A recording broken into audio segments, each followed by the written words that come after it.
علیکم تاسو ټول ته پته ده چې کله د رمضان میاشت راغله حکومت پاکستان د فری آټا اعلان وکړ.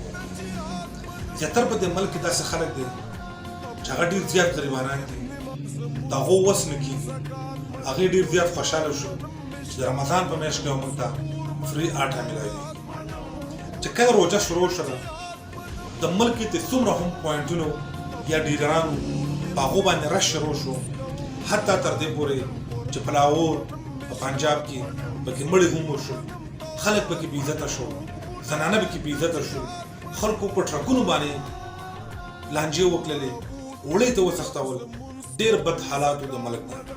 خو د هر سړي دا کوشش و چې ما ته د ټول نه مخکې وړه میلاو شي او زه په یو طریقه باندې وړه حاصل کړم. دغه رنګې حالات بیا په باجوړ کې مرال د وړو د تقسیمېدو خبره راغله. په باجوړ کې مختلف پوینټونه سټارټ شول. په هر کلي کې په هر علاقه کې به وړه ورکول. په دې وړو سیسټم کې زیاتره علاقو کې خلکو وړه پټ کړل، په هغو باندې یا ښکاره شو یا د هغو خلاف خلکو اواز اوچت کړو.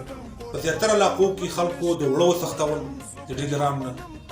په دې ټول حالاتو کې واحد یوه علاقه وه. په دې باجوړ کې به نور هم ډېر ځایونه وو، خو عناد کې داسې یوه علاقه ده چې دا سټي ایریا ده، یو ښار دی، بازار دی. په دې کې هغه ځوانان چې کوم د خپل علاقې سره محبت لرو، د هغو په زړه کې یو ایماني جذبه وه، یو روحاني جذبه وه په زړه کې، یو سیاسي جذبه وه په زړه کې.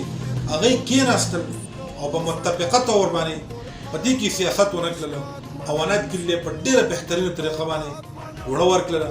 خلکو عزت یې وساتو، زنانو بوډاګانو عزت یې وساتو. خو زه دا په دعوې سره شامل چې په عنایت کلي کې 99% خلکو ته چې کوم حقدارو یا د هغو کارډونه شي وو هغو ته وړه میلاو شي.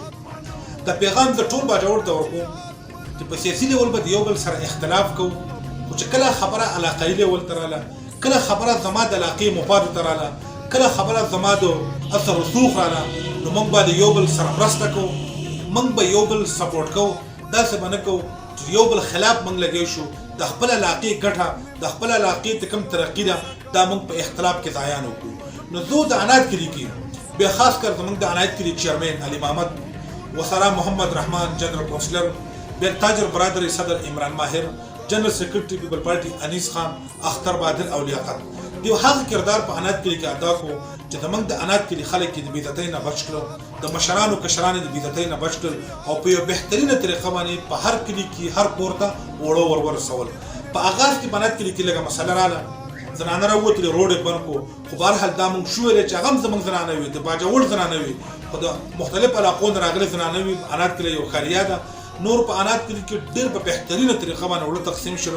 زه یو ځل بیا د عناد کلي د کوم نوجوان دي، خاص کر علي محمد، عمران ماهر، انیس خان، اختر بادل، محمد رحمان، د دیو د شکریا ادا کوم چې عناد کلي عزت ورکو. عناد کلي خلک د کوم د بې عزتۍ نه بچ کړل او په بهترینه طریقه باندې د مسلمانۍ په طریقه باندې په خلکو باندې وړه تقسیم کړل. والسلام.